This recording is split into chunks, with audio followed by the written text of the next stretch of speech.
Editor's Preface. The story behind the book.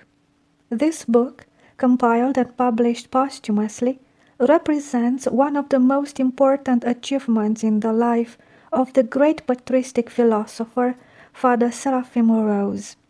It is an exhaustive collection of all the relevant material, both from manuscripts and from transcriptions of tape-recorded lectures, that Father Seraphim produced on the subject of Genesis and creation over the course of 9 years, up until his repose in 1982.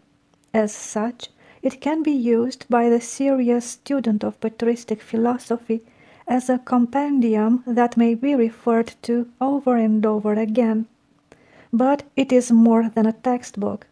Behind the posthumously gathered components of this book, there lies a story within the whole story of Father Seraphim's life and work, which was always concerned with the ultimate meaning of the beginning and end of all things. It is our purpose here to tell that story. 1. The intellectual milieu of Father Seraphim's formative years. In the 1950s, when Father Seraphim, then Eugene Rose, was attending high school and college in California, the theory of evolution was at the height of its prestige. Its ascendancy over all competing views of the origin of life and the universe culminated in the great Darwin Centennial celebration at the University of Chicago in 1959, commemorating the publication of Charles Darwin's Origin of Species 100 years earlier. Scientists came from all over to share in the triumph, not only of a scientific theory, but of a worldview.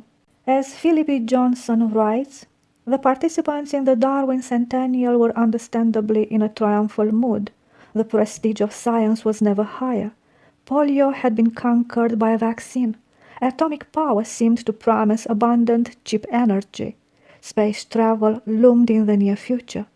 Besides these technological achievements, science had seemingly established that a purposeless process of evolution was our true creator, and hence had dethroned the God of the Bible. The religious implications of this intellectual revolution were frankly emphasized by the most prominent speaker at the Centennial, the British biologist, philosopher, and world statesman Sir Julian Huxley. Julian Huxley was the grandson of Thomas Henry Huxley, who was known as a Darwin's bulldog because he was the most important early champion of Darwin's theory. T.H. Huxley had also invented the word agnostic to describe his own religious views. Julian Huxley, a zoologist, was one of the scientific founders of the neo-Darwinian synthesis, the modern version of Darwin's theory. He was also the promoter of a naturalistic religion called evolutionary humanism and the founding Secretary-General of UNESCO, the United Nations Educational, Scientific, and Cultural Organization. In short, Julian Huxley was one of the most influential intellectuals of the mid-20th century, and 1959 was the high-water mark of his influence. Here are some excerpts from Huxley's remarks at the Centennial. Future historians will perhaps take this Centennial Week as epitomizing an important critical period in the history of this earth of ours, the period when the process of evolution, in the person of inquiring man, began to be truly conscious of itself. This is one of the first public occasions on which it has been frankly faced that all aspects of reality are subject to evolution, from atoms and stars to fish and flowers, from fish and flowers to human societies and values, indeed, that all reality is a single process of evolution. In 1859, Darwin opened the passage leading to a new psychosocial level with a new pattern of ideological organization, an evolution-centered organization of thought and belief. In the evolutionary pattern of thought, there is no longer either need or room for the supernatural. The earth was not created, it evolved. So did all the animals and plants that inhabit it, including our human selves, mind and soul, as well as brain and body. So did religion.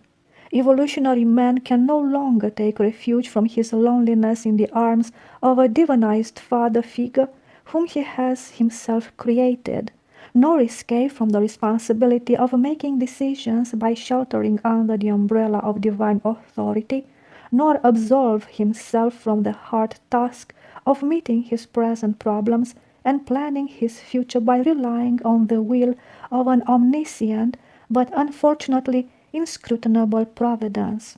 Finally, the evolutionary vision is enabling us to discern, however incompletely, the lineaments of the new religion that we can be sure will arise to serve the needs of the coming era. In short, the triumph of Darwinism implied the death of God and set the stage for replacing biblical religion with a new faith based on evolutionary naturalism. That new faith would become the basis not just of science, but also of government, law, and morality. It would be the established religious philosophy of modernity. Some of the world's most eminent scientists, from Richard Owen and Louis Agassiz in the 1860s to Richard Goldsmith and Otto Schindwolf in the 1940s, had shown to the scientific community the embarrassing difficulties of the theory that was being heralded at the Darwin Centennial, but these scientists had been held up to ridicule and their valid objections dismissed out of hand. In addition to these vocal critics, there was a silent group of scientists who disagreed with evolutionary theory but were afraid to challenge the prevailing worldview. The existence of this group was even acknowledged at the Darwin Centennial by the paleontologist Everett Clay Olson of the University of California, who said, "It is difficult to judge the size and composition of this silent segment, but there is no doubt that the numbers are not inconsiderable." Whether they were silenced or chose to remain silent, the many scientists who questioned Darwinism were not heard by the American people. Consequently, when Father Seraphim began studying science in high school and college in the early 1950s, he was taught that the evolution of all life from a primeval soup was an undisputed and unassailable fact, as sure, in Julian Huxley's words, as the fact that Earth goes around the sun. 2. From the evolutionary worldview to the Orthodox worldview. Possessed by a brilliant mind, Father Seraphim, from a young age, exhibited a burning desire to know, to understand reality in the highest sense. In high school, he zealously sought knowledge in science and mathematics, biology, zoology, algebra. Graduating at the top of his class, he was granted a scholarship to Pomona College in Southern California, thanks to the enthusiastic endorsement of his math teacher. At Pomona he continued his study of science, which he now combined with a study of philosophy. Under the influence of the humanists of his time, he joined in the grand enterprise of thinkers like Julian Huxley to explain the universe without God. In a freshman philosophy paper from 1952, he stated, "All science points to the existence of the universe, the totality of all things. Nothing in science points to the existence of a God removed from the universe. For the present time, since I have not yet developed my own theory of knowledge, I assume for convenience's sake that I can gain knowledge, as certain as it can be obtained, through science. Therefore, I believe in the findings of science that point to the existence of the universe. I reject the concept of an independent God for insufficient evidence." This statement may seem naive nowadays, when the despotism of scientific naturalism is being increasingly challenged, but it must be considered in the context of the 1950s, the decade of the ascendancy of humanism and the triumphal pronouncements of the Darwin Centennial. At one time I believed entirely in evolution. Father Seraphim was later to recall. I believed not because I had thought very much about this question, but simply because everyone believes it, because it is a fact, and how can one deny facts? I still remember my freshman professor of zoology expatiating on the great ideas of man. For him, the greatest idea man ever invented was the idea of evolution, much greater, he believed, than the idea of God. Ultimately, Father Seraphim's striving to understand the meaning of reality could not be satisfied by modern science, dedicated as it was to materialism, nor by Western philosophy, which had been founded in rationalism. I was an undergraduate, he later recalled, looking for some kind of truth in philosophy, and not finding it. I was very bored with Western philosophy. During his sophomore year, he began to seek higher wisdom in the philosophy of ancient China, for which he undertook a study of the Chinese language, both ancient and modern.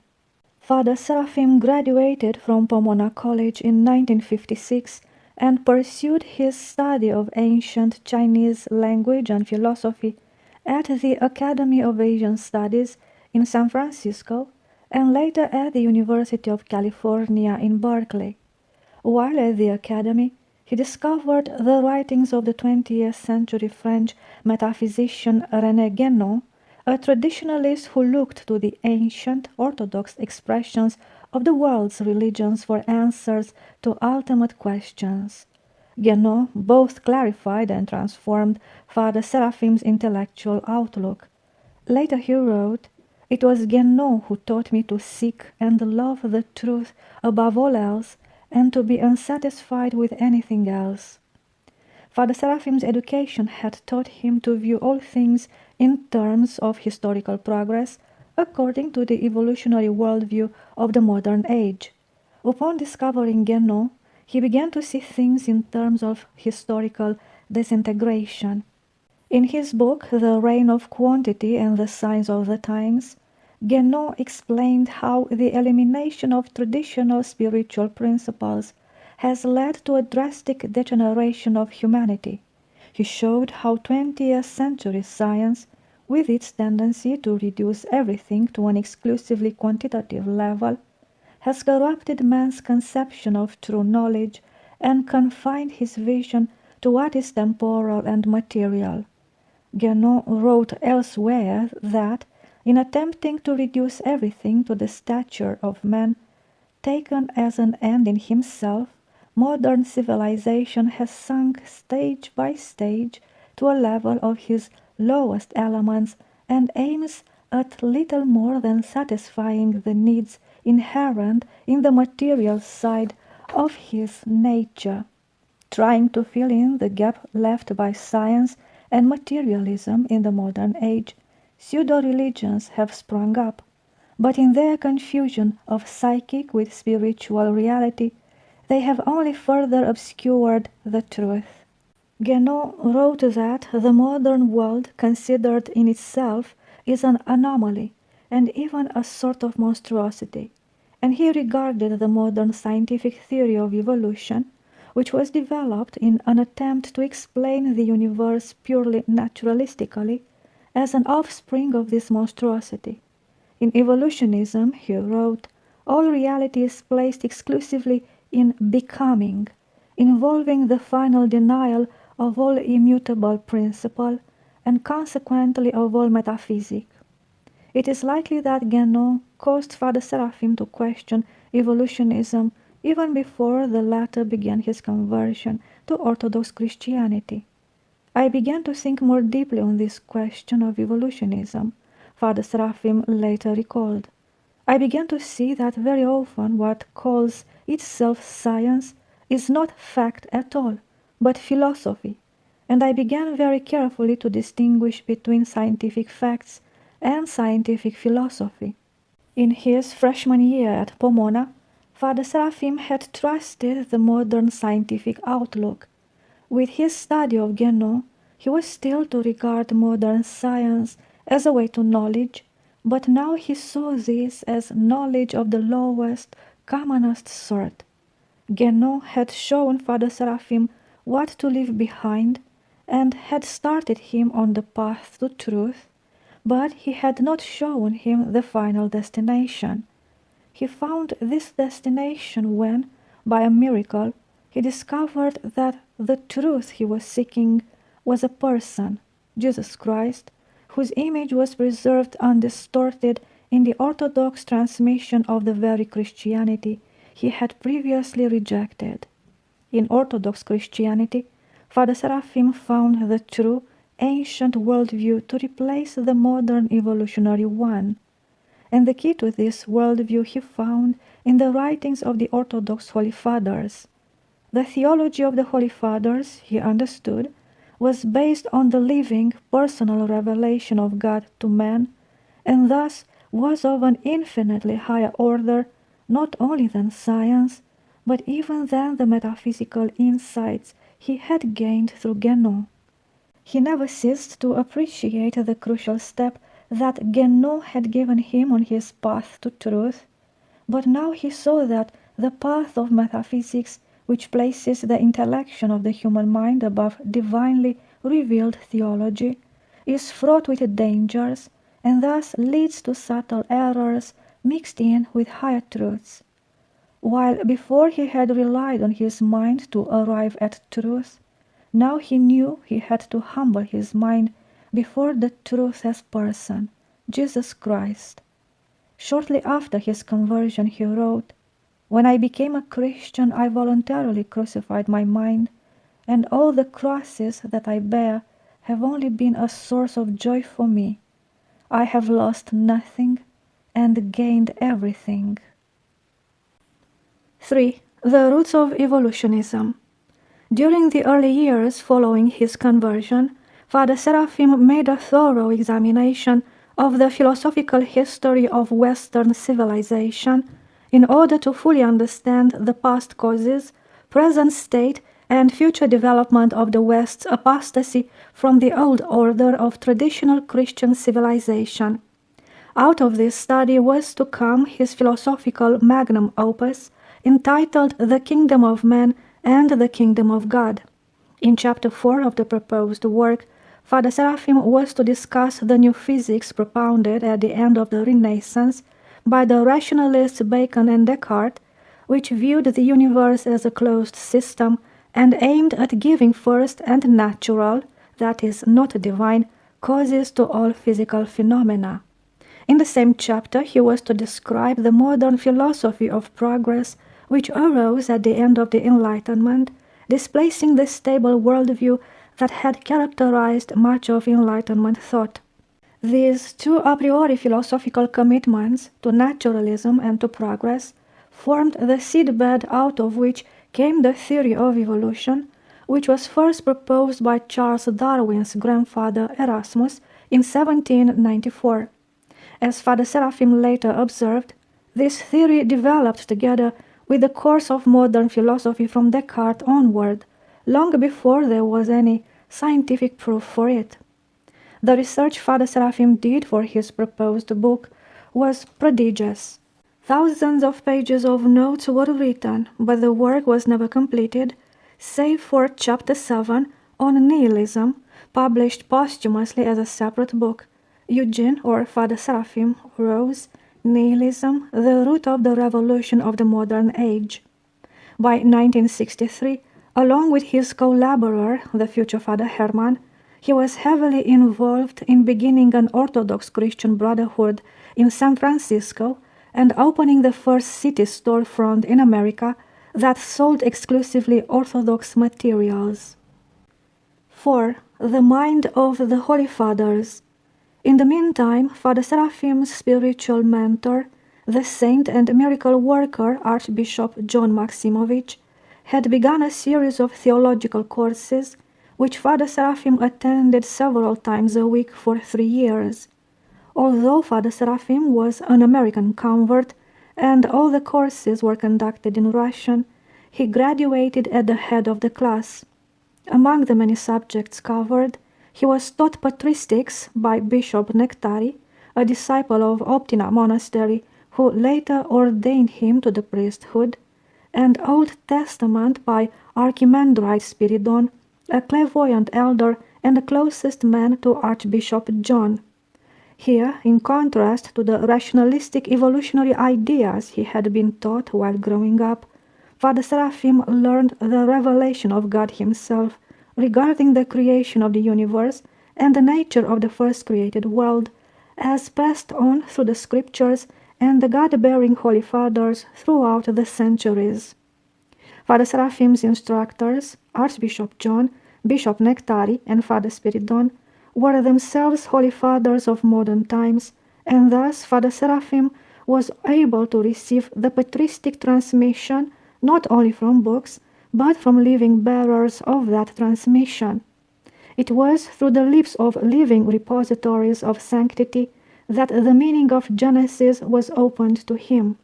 In 1969, Fathers Hermann and Seraphim moved to the mountains of Northern California, where they became monks and continued their Orthodox missionary work through writing, translating, and printing Orthodox material. There, in their forest hermitage, Father Seraphim continued to fill himself with the scriptures and the writings of the Fathers, feeding on the true pastures of the soul. Over years of study, he acquired extensive knowledge of patristic teaching, which had already been placed in the proper context for him through the courses he had attended in San Francisco. In addressing a particular issue in his writings, he would make use of a wide range of patristic sources, both ancient and modern, from both Eastern and Western Christendom, many of them quite obscure and never before rendered in English. Father Seraphim's aim, however, was not to become a scholar whose specialty was the Holy Fathers. Such experts, he wrote, are often total strangers to the true patristic tradition and only make their living at its expense. As always, he had to go deeper to get the whole picture. He had not only to grasp the Fathers' writings intellectually, but to actually acquire their mind, to learn to think, feel, and look at things as they did. He wanted their attitude to be his attitude. Too often in contemporary orthodoxy, the tendency is to reinterpret the faith in order to conform it to the mind of modern man.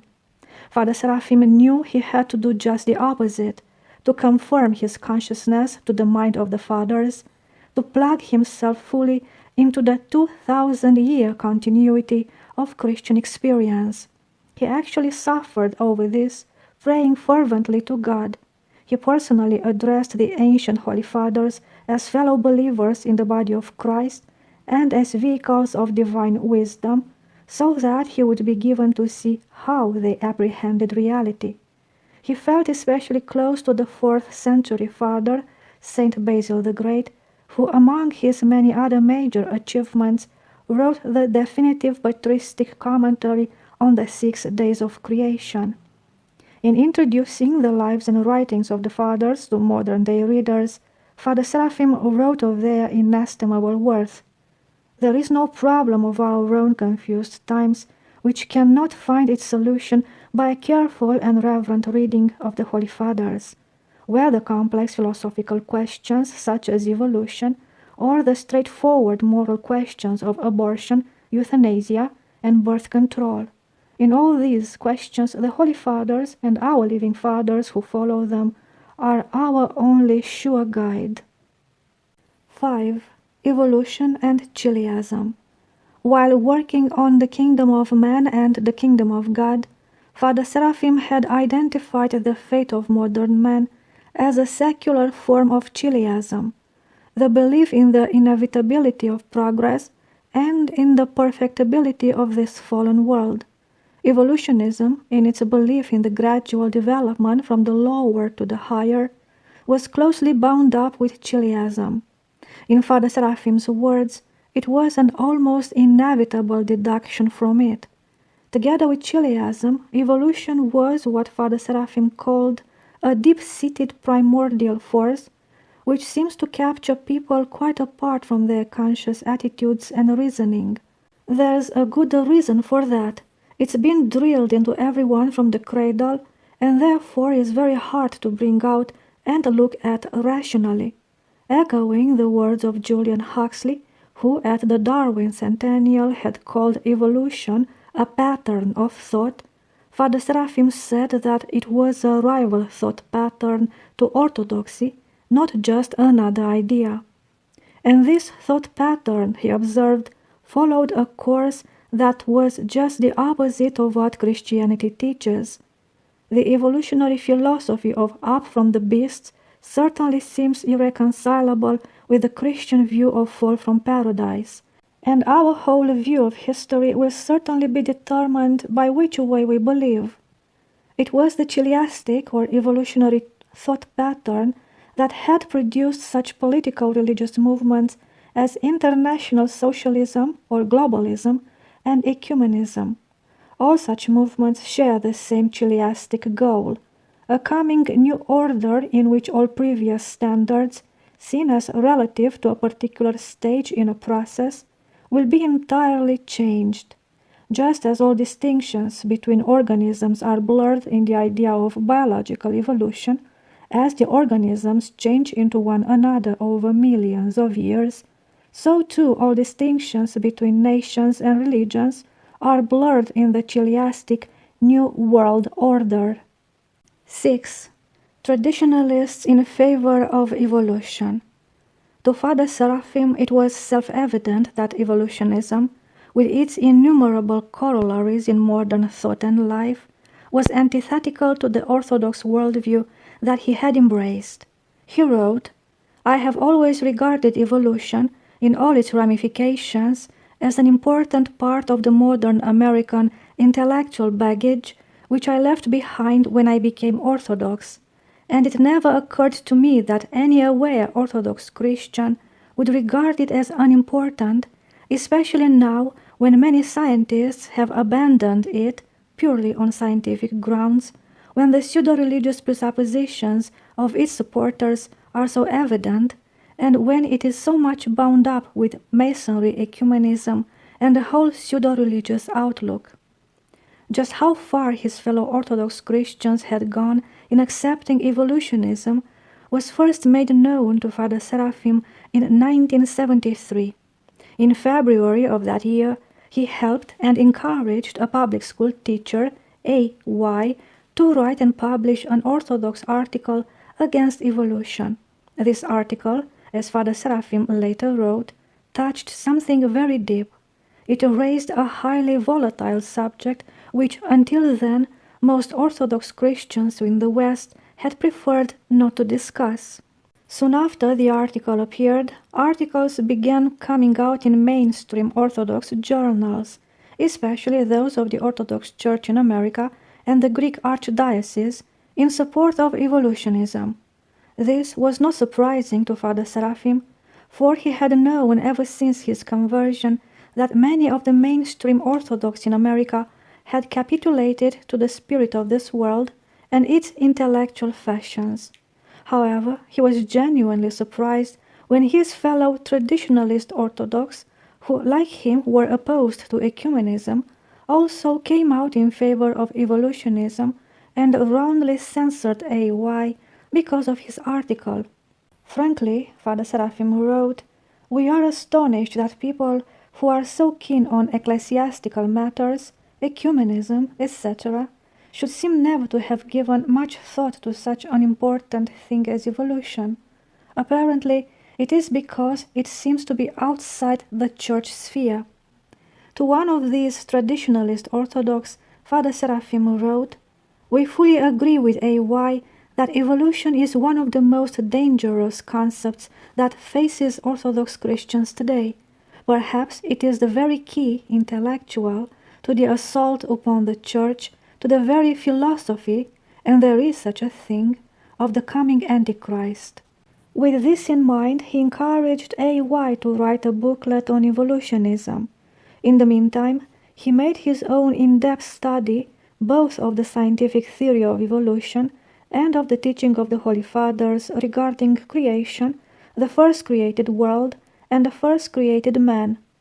He discovered that the ancient fathers although they of course did not refute evolution per se, since it had not been invented until recent times, provided a definite refutation of its main tenets. They spoke at length on the distinction between the kinds of organisms, both at the time of their creation and afterwards, and were clearly against any philosophy that would confuse this distinction. Their teaching allowed for variation within each kind, which is observable and scientifically demonstrable, but was adamantly opposed to the idea that one kind could be transformed into another, which to this day has not been proved scientifically.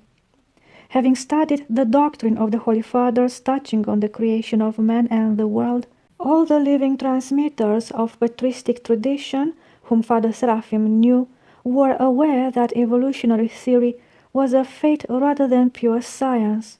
The critics of A.Y.'s article, however, kept holding up a traditionalist Orthodox writer and medical doctor, Dr.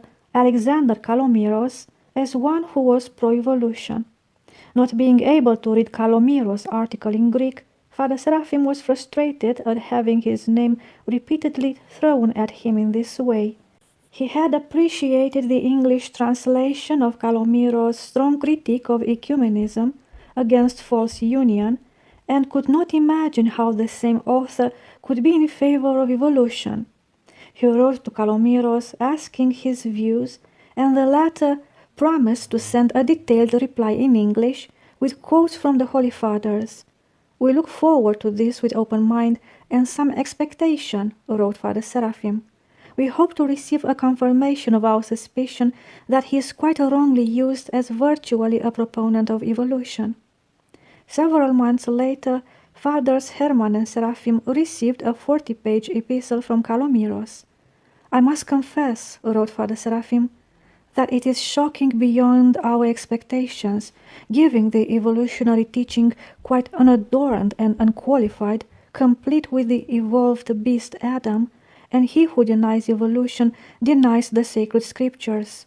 In a way, however, we are rather glad of this, because now, for the first time, we have found a reputable Orthodox evolutionist who is willing to be quite frank about matters which others, I believe, are afraid to speak up about." Father Seraphim put all his energy into composing a reply, which turned out to be as long as Dr. Kalomiros' letter. Father Seraphim's letter, a treatise actually, is a masterpiece of patristic thought, and we today can only be grateful that his correspondence with Dr. Kalomiros inspired him to write it. Up to today, it is the clearest, most complete patristic refutation of evolution ever written. 7. The scientific side of the question. By this time, the original idea of coming out with a booklet on evolutionism no longer seemed adequate to Father Seraphim. Now he and A.Y. began to plan writing a complete book. Father Seraphim was to write about the patristic teaching on creation and early man, and also about the philosophical origins of evolution, while A.Y. was to write about evolution as scientific theory and about Christian evolution.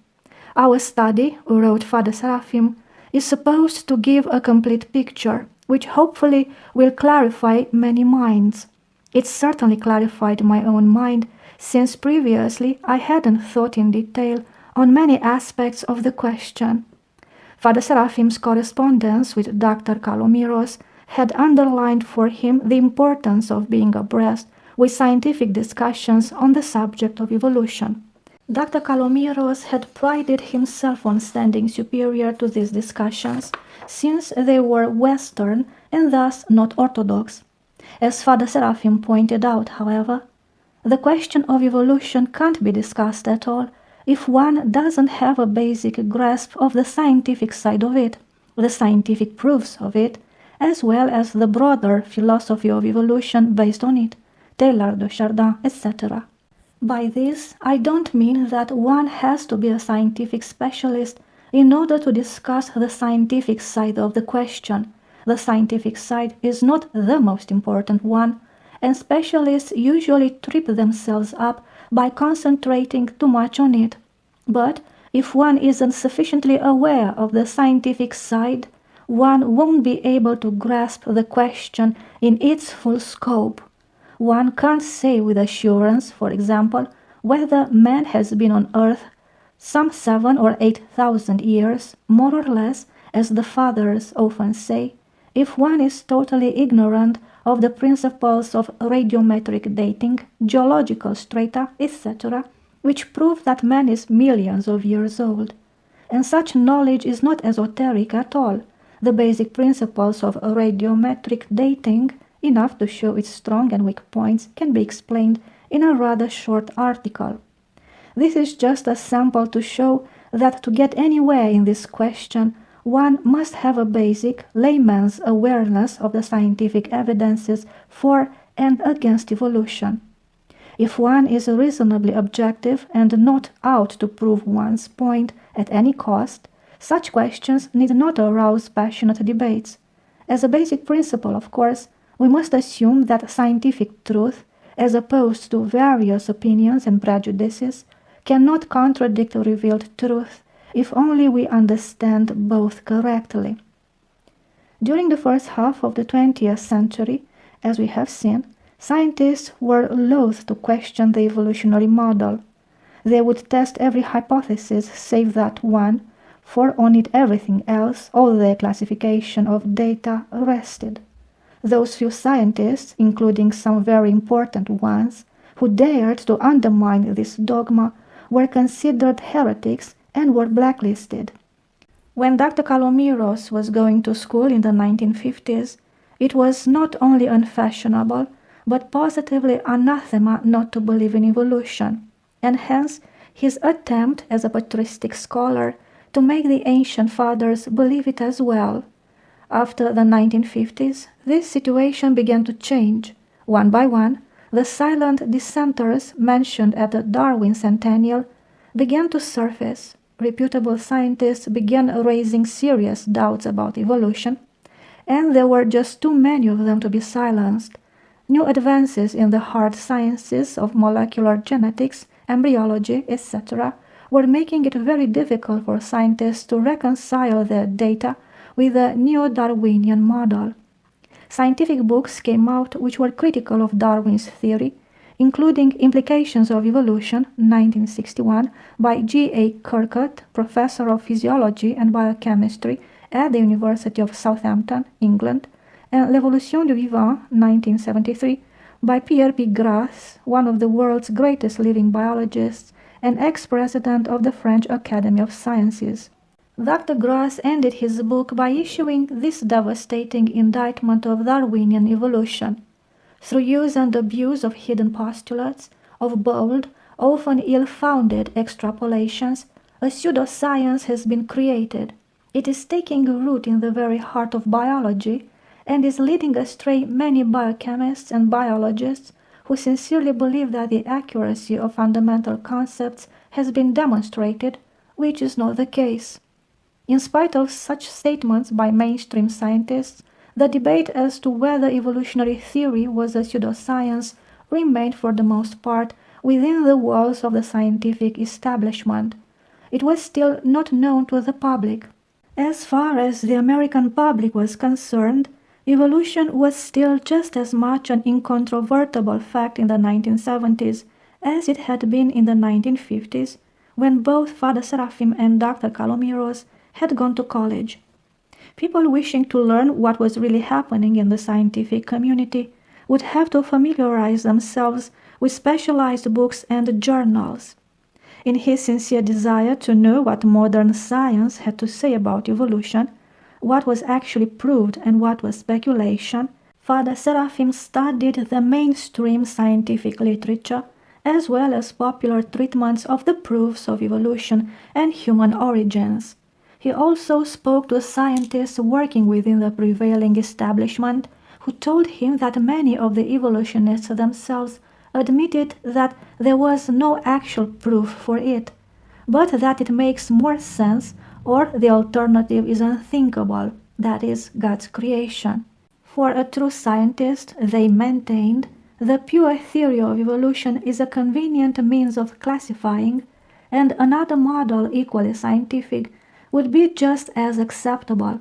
Through his studies in personal contexts, Father Seraphim, although he possessed no scientific degrees, became more abreast of the current status of evolutionary theory than Dr. Calomiros.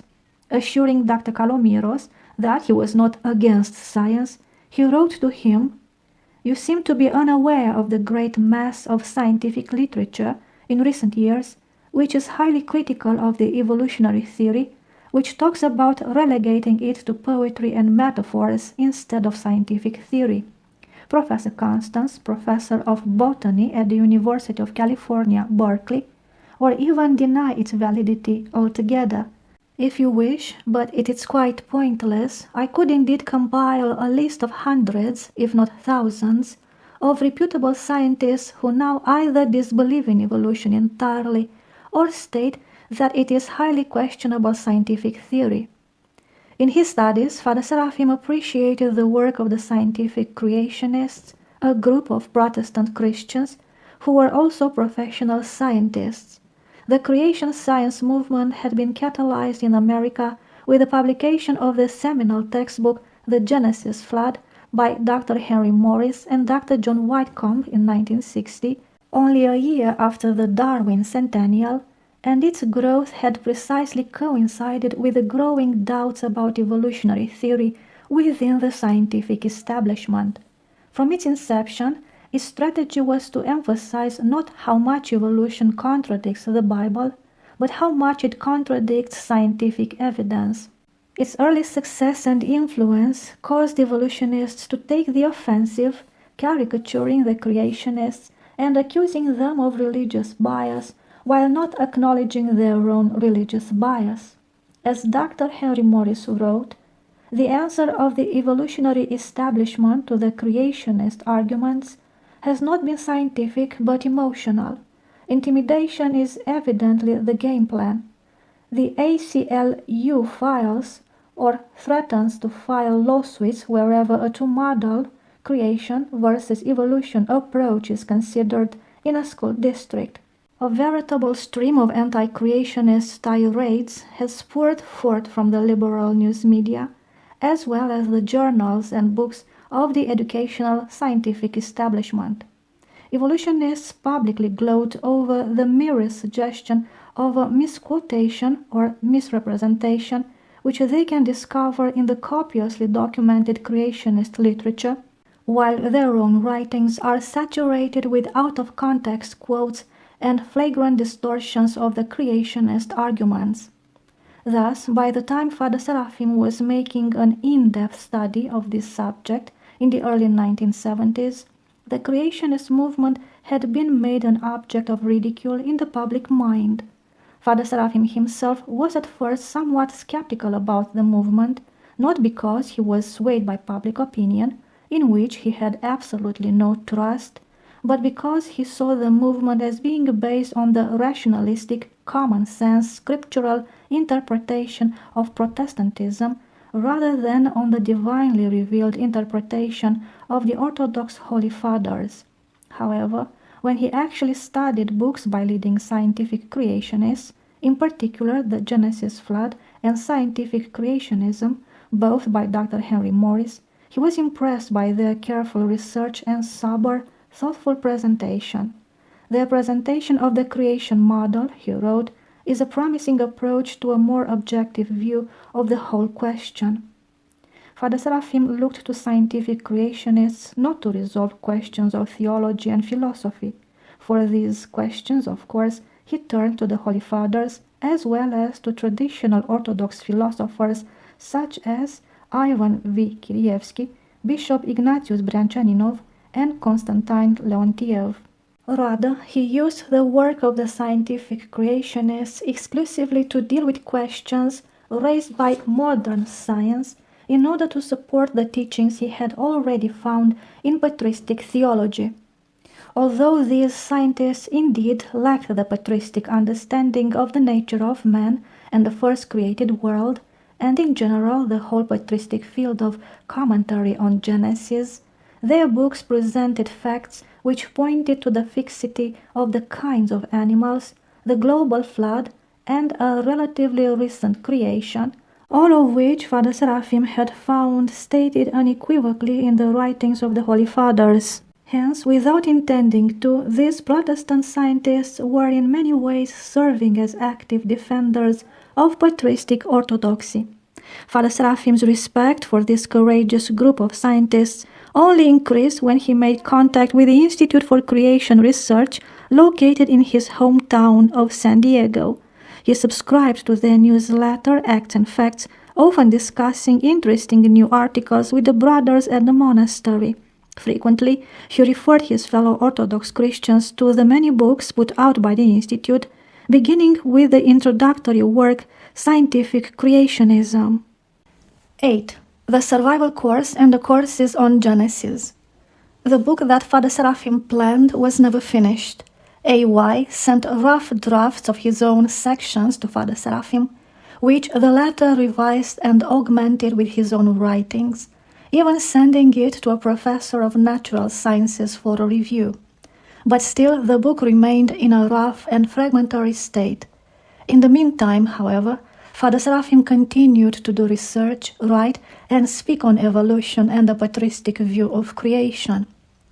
In the summer of 1975, with the aim of giving pilgrims to the monastery a foundation in orthodoxy, Fathers Hermann and Seraphim held a 3-week course, naming it the New Valaam Theological Academy. Father Seraphim gave a series of lectures on the development of Western thought from the Great Schism to the present. For all the talks, he wrote extensive outlines, organizing the vast historical and philosophical research he had done for the Kingdom of Man and the Kingdom of God. This was the ripened fruit not only of that early research, but also of his rich store of experience as an Orthodox Christian. He was now much better equipped than before to present his knowledge in a way that would have a practical application to the lives of contemporary people. He called his lecture series a survival course because of his belief that, in order for people to survive as Orthodox Christians nowadays, they had to understand the apostasy, to know why the modern age is the way it is. In order to protect oneself, one must have an idea of the strategy of one's enemy. Father Seraphim also called his classes a course in Orthodox self-defense. 12 lectures were given by Father Seraphim, each of them several hours long. The 11th lecture was on the subject of evolution. Here, Father Seraphim brought to bear not only his early research, but also his more recent studies for the proposed book on the patristic understanding of creation. In the lecture, he discussed evolution from all the different points of view, the historical, scientific, philosophical, and theological, and ended with a presentation of the various expressions of Christian evolutionism, especially that of Teilhard de Chardin. The lecture was thus a rich summary of all his thoughts on the subject up until 1975. In subsequent years, Father Seraphim continued to write notes and outlines on creation and evolution. Then, in 1981, only a year before his death, he took up the subject again in earnest. During the New Valaam Theological Academy course in the summer of that year, he gave a series of classes on the patristic interpretation of the first 3 chapters of the book of Genesis. He put much effort into these classes beforehand, writing out an extensive manuscript of a verse-by-verse commentary filled with patristic quotations, many of which he translated himself. His 8 years of contemplating, reading, and praying about this subject had not been in vain.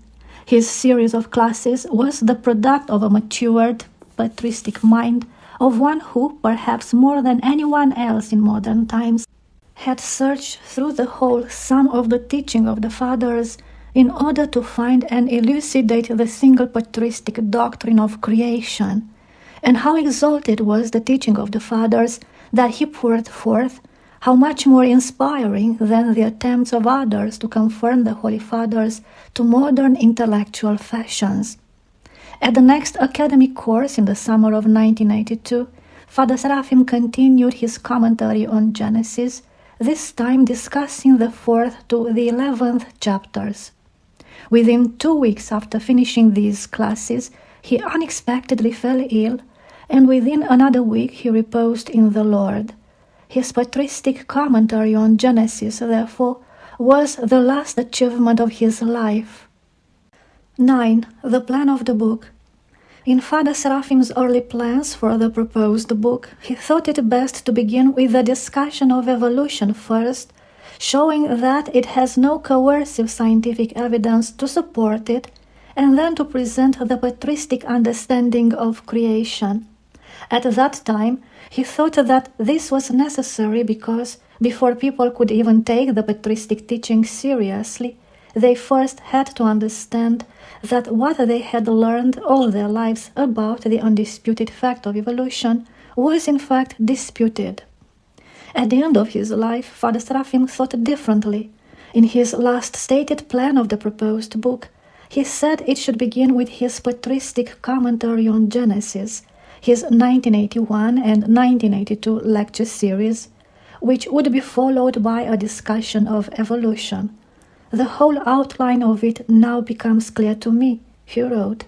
It should be called something positive, no evolution in the title, such as Genesis, creation, and early man, an Orthodox view, and the first and main part should be simply an Orthodox interpretation, according to St. John Chrysostom, St. Ephraim, etc., of the first chapters of Genesis, discussing problems raised by modern man in the course of the discussion. Then, as the secondary thought, less than half the book, a discussion of the whole question of evolution. In the present posthumous compilation, we have followed this plan. Why did Father Seraphim change his plan for the book?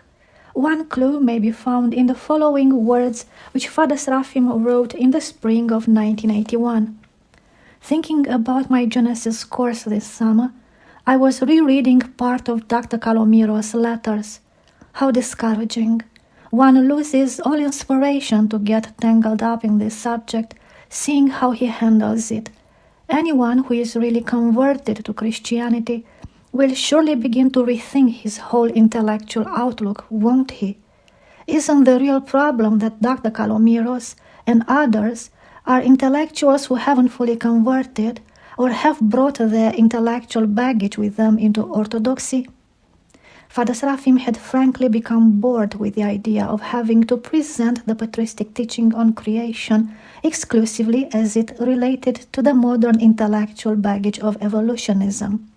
He had done this in his letter to Dr. Calomiros back in 1974, but now, as he was preparing his patristic commentary 8 years later, he had distanced himself from the controversy.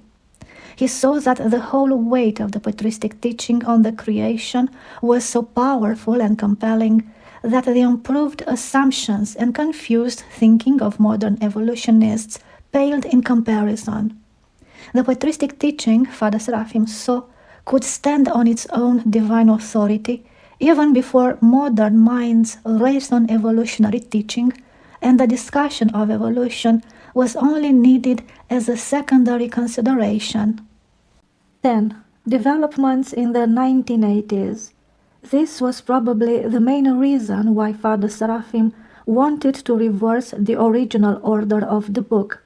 But there was possibly another reason. In the last 2 years of Father Seraphim's life, a change had begun to occur in the public's acceptance of evolution.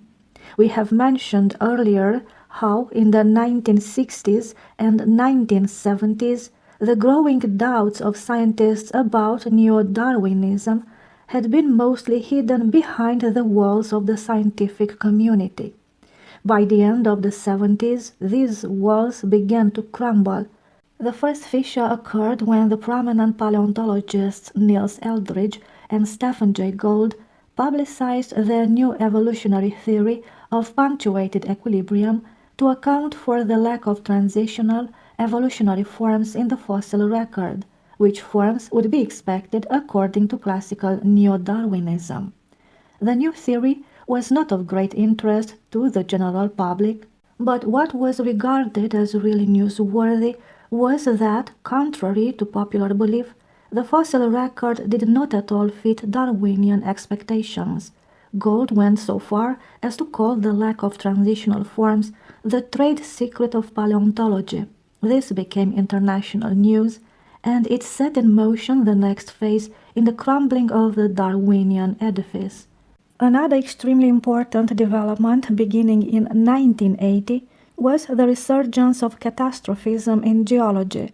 Geologists began to challenge the reigning uniformitarian model that had inspired Darwin, the idea that the sedimentary layers were formed gradually, at constant rates, demonstrating that it was incapable of accounting for the rock beds of the Earth's crust, especially the fossil deposits. A number of geologists, calling themselves neocatastrophists, have thus returned to the idea that practically all the strata were formed by floods and other such catastrophes.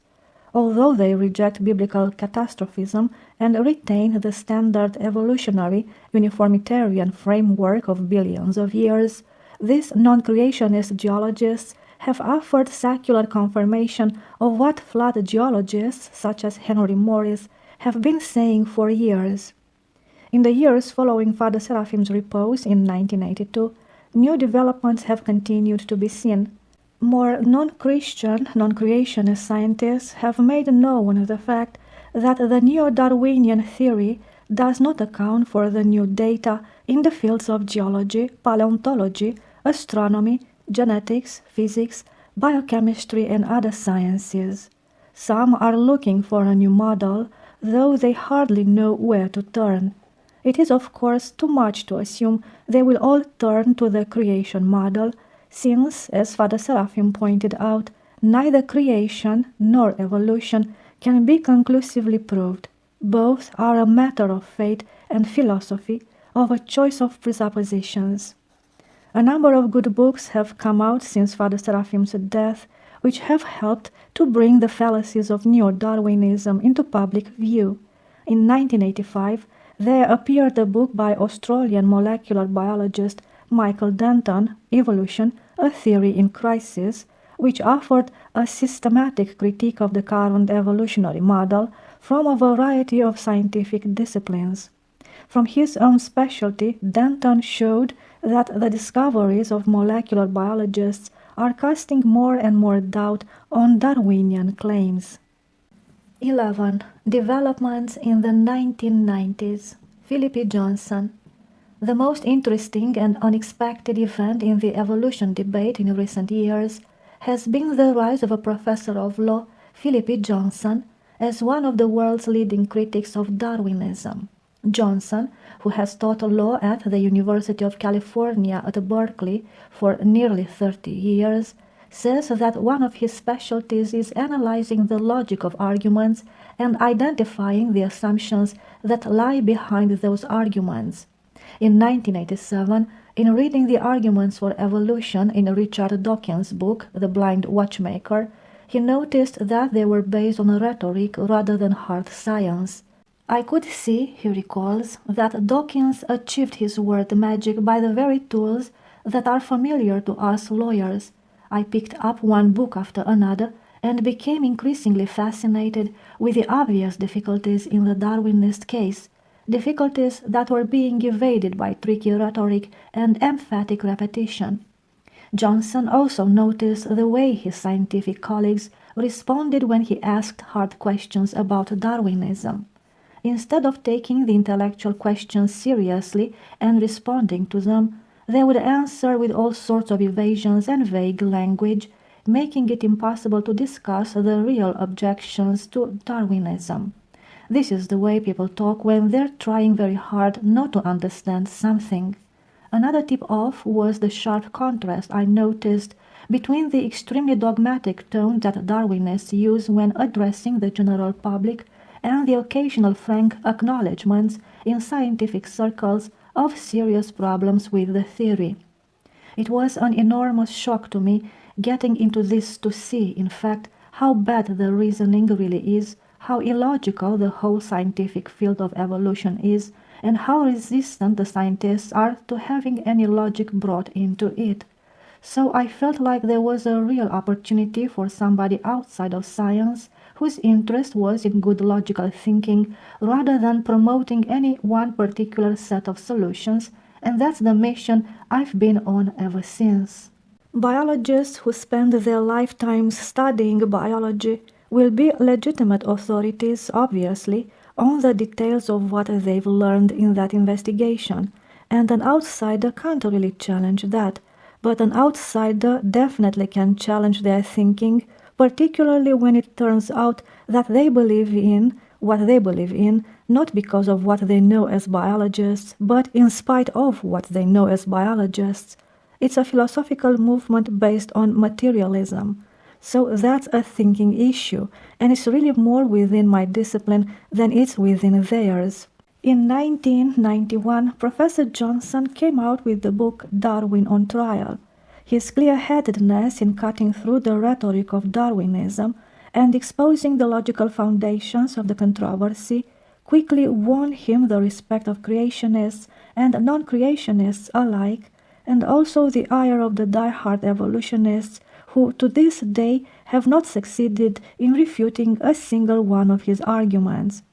Johnson's work has inspired more scientists to come into the open with their own hard questions about evolutionary theory.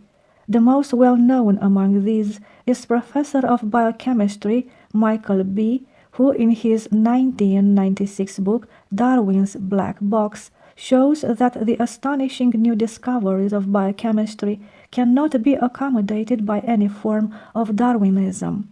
He presents evidence from his field that interdependent biochemical machines must have been designed, although not being a creationist, he does not positively identify the designer. In 1997, another thought-provoking book landed a strong blow against Darwinism, not by chance, by Dr. Lee Spetner. An Israeli biophysicist and expert on the genetic code, Spetner has spent 30 years researching the possibility of evolution on the genetic level. He not only shows why random mutations will never produce the changes that evolutionists claim, but also offers new scientific avenues for investigating how variation occurs within the strict genetic limits of each kind of organism. The following year saw the publication of yet another major contribution, The Design Inference by William A. Dembski, a professor of mathematics and philosophy and a recent convert to Orthodox Christianity. On the basis of mathematical probability, Dembski demonstrates conclusively that undirected natural causes cannot account for biological complexity. As such contributions continue to be made, Professor Johnson uses them to advance the case for a creator. With his background in political theory, he is a careful strategist. He sees his work and the work of others like him in terms of a wedge strategy. The idea, he says, is that you get a few people out promoting a new way of thinking and new ideas. It's very shocking, and they take a lot of abuse. The thing is that you have to have people that talk a lot about the issue and get it up front and take the punishment and take all the abuse, and then you get people used to talking about it. It becomes an issue they are used to hearing about, and you get a few more people and a few more, and then eventually you've legitimated it as a regular part of the academic discussion. And that's my goal, to legitimate the argument over evolution, and particularly over the Darwinian mechanism and its supposed creative power, to legitimate that as a mainstream scientific and academic issue. As soon as we can do that and put the spotlight on it, then everybody knows that there is no evidence, so we can't lose the argument. We're bound to win it. We just have to normalize it, and that takes patience and persistence, and that's what we are applying. Professor Johnson is also an admirer of Father Seraphim and has sought to make Father Seraphim's life and work more widely known. 12. Changes in the Orthodox world. The wedge of which Professor Johnson speaks has not been without repercussions in the Orthodox world. In 1998, the Christian Activist, a popular Orthodox journal, that reached 75,000 Orthodox Christians of all backgrounds, published an article by Dr. Kalomiros, who had recently reposed, which claimed that modern evolutionary theory was compatible with Orthodox Christianity. There was, of course, nothing unusual about this. As we have seen, Orthodox journals in America had shown acceptance of evolutionism many times in the past. What was unusual and surprising was the reader's reaction to Dr. Kalomiro's article. The Christian activist had always received large amounts of mail, but this time they were inundated. In the following issue, the publisher wrote, "We received more letters to the editor about issue number 11 than any other prior issue. We also received more letters on eternal will, the article on creation by Dr. Kalomiros, than any article we have ever published, all of them in disagreement with his views." The editor wisely decided to print large portions of Father Seraphim's letter to Dr. Kalomiros, with a statement that Father Seraphim's presentation of the Church Fathers on the subject of evolution was indeed the traditional Orthodox one. Father Seraphim's letter to Dr. Kalomiros had previously been published in a special double issue of the Orthodox journal Epiphany, fall 1989, winter 1990, edited and compiled by Father Andrew Rossi and Stefan Moratore. This groundbreaking issue, the first work of its kind to appear in the American Orthodox press, also included scientific and philosophical refutations of evolution by William A. Dembski, Wolfgang Smith, and others. The response to the 1998 Christian Activist article represented a major shift since the 1970s, when pro-evolution articles evoked nothing but cautious silence or open approval in mainstream Orthodox circles. At that time, Father Seraphim had gone against public opinion in contemporary American Orthodoxy and was thus subjected to criticism by his fellow Orthodox. Now public opinion has begun to catch up with him. 13. Beyond Darwinism. Interestingly, Father Seraphim predicted these developments. In his writings and talks, he said that atheism, agnosticism in modern science and philosophy, which relies heavily on Darwinian theory, would inevitably wane. This will be a boon for traditional Christians and for those seeking the true God. But for others, Father Seraphim said, it will lead to a vague deism and various shades of pantheism that will characterize the deceptive religion of the future. Philip Johnson, as a Christian who is on the front lines of the creation-evolution debate, agrees with the prognosis that Father Seraphim made over 2 decades ago. "It is what all my friends and I have been discussing," he says. "Scientific materialism is waning, but unhealthy forms of religion will largely take its place. For Orthodox Christians, this is all the more reason to cling firmly to the common teaching of the Holy Fathers, whom Father Seraphim called a sure guide to true Christianity." 14. The present book. The present volume has been compiled from the following material, all of it by Father Seraphim. 1. Letter to Dr. Kalomiros, 1974. 2. Lecture 11 of the Survival Course in 1975, which includes both Father Seraphim's brief critique of the evolutionary model and his discussion of Christian evolutionism. 3. Patristic Commentary on Genesis, 1981 and 1982, taken both from Father Seraphim's manuscript and from his oral delivery, including the question and answer sessions. 4. Letters from 1974 to 1981. 5. Miscellaneous notes, including outlines, brief essays, and Father Seraphim's own additions to AY's unfinished chapters. Although Father Seraphim never lived to finalize the book he planned, the present volume, taken from his own writings and lectures, covers all the main areas that he wanted discussed. Since this is a compilation of separate bodies of work done at different times for different purposes, there is some repetition of patristic passages. Had Father Seraphim lived to complete this book himself, these repetitions would of course not occur. We have elected to allow for them in its posthumous collection so as not to disturb the integrity and continuity of each separate work. In fact, in some ways, this posthumous collection is more full than the book he envisioned. For example, some of Father Seraphim's most interesting theological observations are found in the tape transcriptions of his question and answer sessions, part 4 in the book, and some of his most concise and penetrating thoughts about evolutionism are contained in the selections from his letters, part 5 of the book. Father Seraphim's discussion of the scientific side of the creation-evolution issue does not represent as full a treatment as he had envisioned for the book, nor is it fully up to date.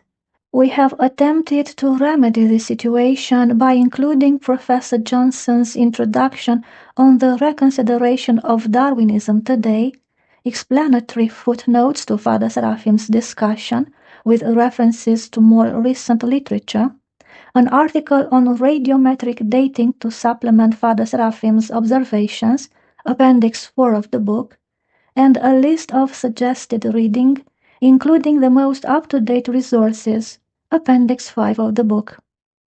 15. This book's primary contribution to the world. However, it is not in its discussion of scientific issues that the uniqueness of this book lies.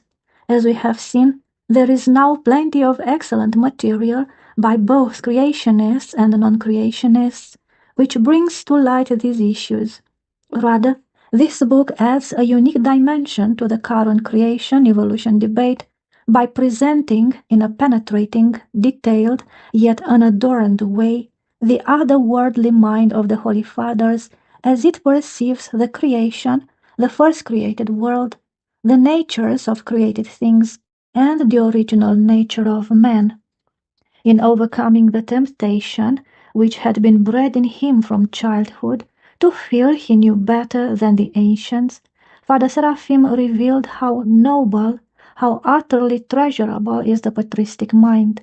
Clearly, from his writing one can see that this is no ordinary human mind, but something divine. The prophet Moses, the author of Genesis, had received his knowledge of the creation from divine vision, theoria in Greek. The Holy Fathers who commented on the scriptures were also partakers of divine theoria, and thus they are the only sure interpreters of Moses' text.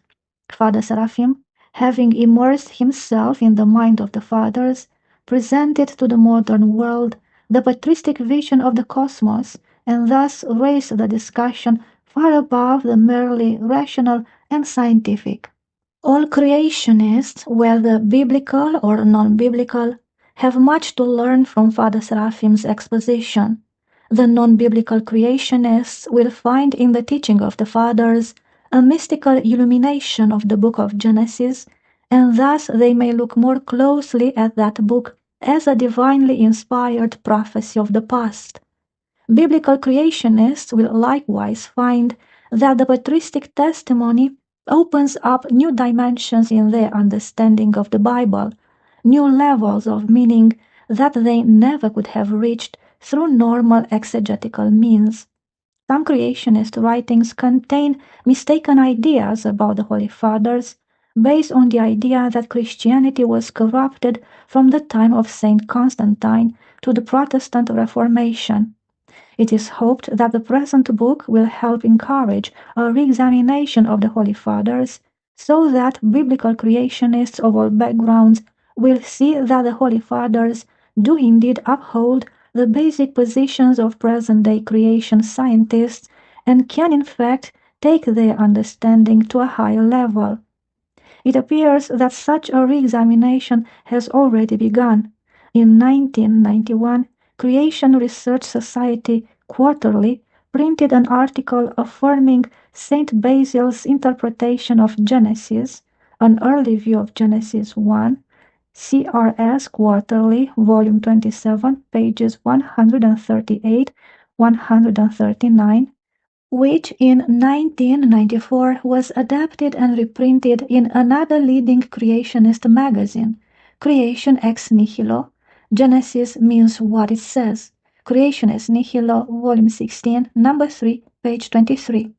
More recently, molecular biologist Jonathan Wells has admirably defended the teaching of the Holy Fathers on creation. See his article, Abusing Theology, in Origins and Design, Volume 19, Number 1, 1998. As has British creation scientist Malcolm Bowden. See his 1998 book, True Science Agrees with the Bible, pages 38 to 40. Once one acquires the mind of the Fathers, as Father Seraphim did, one can never view the book of Genesis as merely an allegory, but more than this, one can never view the present world as before. Why? Because the Holy Fathers, like the prophet Moses, mystically perceived the world as it was first created. They taught from experience that the world was originally incorruptible, of a higher order than the material world which came into being after man's fall.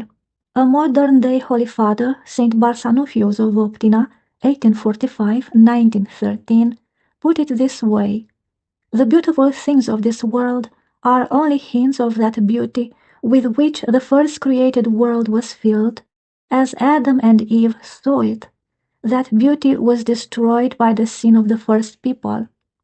Imagine a marvelous statue by a great master, and suddenly someone smashes it like a thunderbolt. What will remain of it? Fragments. We can pick them up. We can search out the neck, a portion of an arm, or the face. Indications of the beauty of the lines are preserved in these separate fragments, but they no longer produce for us the former harmony, the former wholeness and beauty.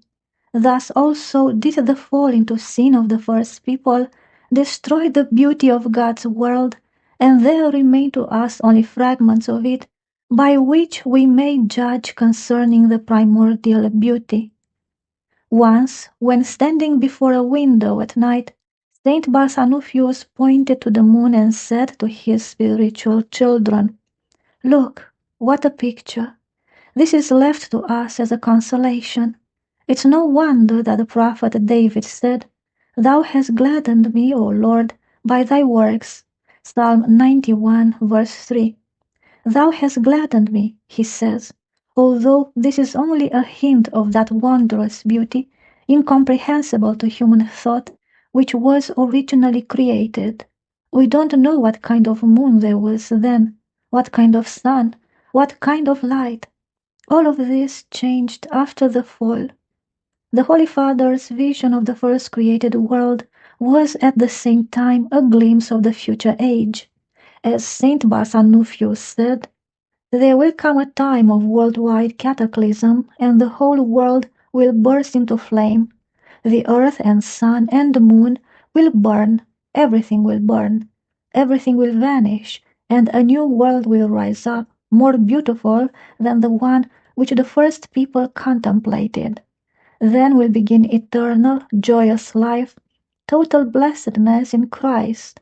And it is for this blessed life that the human soul pines even now on earth. Father Seraphim, in acquiring the patristic mind, lived with this image ever before him. In the morning, before church services, he had a practice of circling the entire monastery grounds. As the golden glow of the morning light filtered through the broad canopy of oak leaves, Father Seraphim could be seen blessing and even kissing the trees.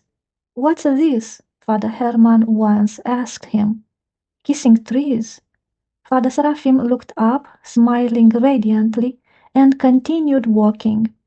Father Seraphim knew better than anyone that this old earth, weighed down by the fullness of man, had not long to live, that it would be obliterated in the twinkling of an eye, transfigured into a new earth. And yet, as Father Hermann realized while he watched him make his rounds, Father Seraphim was kissing the very fragments of the lost beauty of the original creation. He wanted to die, Father Hermann says, to melt into the earth, which will be transformed. The very idea of the tree he kissed was otherworldly, for trees were originally created incorruptible in paradise, according to the teaching of Saint Gregory of Sinai. In his commentary on Genesis, Father Seraphim made a self-revelatory statement which confirmed this. In the peaceful murmur of the forest, where so many ascetic strugglers have taken refuge, can we not see a reminder of the paradise of vegetation originally intended for our dwelling and food, and still existing for those able to ascend, like St. Paul, to behold it? Father Seraphim also had a great appreciation of the animal kingdom, both the many wild animals which freely roamed around the monastery, and the monastery's many domesticated animals. Ever since he was a boy, he had shown this appreciation, which had inspired him to spend 3 summer vacations studying zoology at the Junior Summer School of Science in San Diego. Now that he was an Orthodox monk living in the wilderness, he viewed animals in a more sublime light, even while realizing that they too had been affected by man's primordial fall. Father Hermann recalls a quiet moment when some of the monastery's animals came up to them. "From your point of view," Father Hermann asked, in a reflective mood, "what are animals all about?" Father Seraphim replied, "They have something to do with paradise." 16. The nature of man. According to Father Seraphim, the most important question which is raised for Orthodox theology by the modern theory of evolution is the nature of man, and in particular the nature of the first created man, Adam. Through rationalism, and in particular through evolutionism, modern secular man has lost an awareness of what he was like before the fall, when he, like paradise itself, was incorruptible. As Father Seraphim came to realize, most contemporary Christians, including Orthodox Christians, have also lost this awareness, and this is one of the biggest problems of Christianity today. Without an awareness of our original nature, we cannot know what it is we should be striving to get back to. We cannot know what we are made for. The only way to regain this awareness is, again, to acquire the mind of the Holy Fathers. That is why the present book adds a vital dimension not only to the current creation-evolution debate, but literally to all aspects of human life. With the opening of their eyes through the transgression, Father Seraphim wrote, Adam and Eve have already lost the life of paradise. From now on, their eyes will be open to the lower things of this earth, and they will see only with difficulty the higher things of God. They are no longer dispassionate, but have begun the passionate earthly life we still have today. By becoming dispassionate through prayer and ascetic struggle, the Orthodox saints throughout the ages restored in themselves, while yet in a corruptible body, some measure of the state of pre-fall Adam. Like him, they were shown to be impervious to the elements. Like him, they were masters and stewards of creation, and all creatures obeyed them. Adam was in a state of sobriety, Father Seraphim said elsewhere. He looked at things and saw them the way they were. There was no double thought like we have in our fallen state, no looking at things and imagining something else. Through Christ, the saints also returned to this pre-fall state of sobriety, nipsis in Greek. With pure, open awareness, they perceived not only the original nature of man, but also the distinct natures of created things, ideas of the creative mind of God. Father Seraphim, in reading the lives of these saints, especially the ascetic desert dwellers, was fascinated by these almost contemporary images of what man was in the beginning, and likewise of what he will be in the future age, when he will be raised up in a body incorruptible. In following in their footsteps, Father Seraphim prayed much, cultivated the lofty virtues of sobriety and dispassion, and ascended with the saints beyond this corruptible earth. I could see, recalls Father Hermann, that not only was his mind working, but his heart was involved, and his heart caught those things you just can't get as a rational being from books. Things were open to him, but he couldn't tell of them because others wouldn't understand. That's why he said so few words, even when I urged him to reveal the fruits of his contemplation. He was not at home in the world, he had no lust for life, and that's why he could go so high into superconsciousness. From this vantage point, Father Seraphim shared the experience of the saints in glimpsing the original nature of man and the natures of created things. Thus he saw evolution as untenable, not only because the Holy Fathers said so, although for him that was reason enough in itself, or because there was no true scientific evidence for it, but also because he recognized through the light of inner sight that evolutionism abolishes man's original nature, takes away man's awareness of paradise and his fall from it, and destroys the divinely established distinction between the natures of created things. Through revelation from above, the prophet Moses described the creation and the first created world. Through the grace of Christ working within them, the Holy Fathers provided further illumination of Moses' words. And finally, through the same action of grace, a Holy Father of our own times, Father Seraphim Rose, has pierced through the delusion of evolutionism and illuminated the teachings of the Fathers for contemporary truth seekers. It is our hope and prayer that more and more of these seekers will catch the message. Through the work of people like Professors Johnson, Spetner, and Dembski, they can see that, at the very least, evolution has not been proved, nor is it provable. Through the work of the scientific creationists, they can examine the great mass of scientific evidence that points to the veracity of Genesis as an historical account, and then, through the Holy Fathers of the Orthodox Church, they can raise their minds and hearts above this fallen corruptible earth. From there, they will view the world and themselves as they are in truth and as they are meant to be.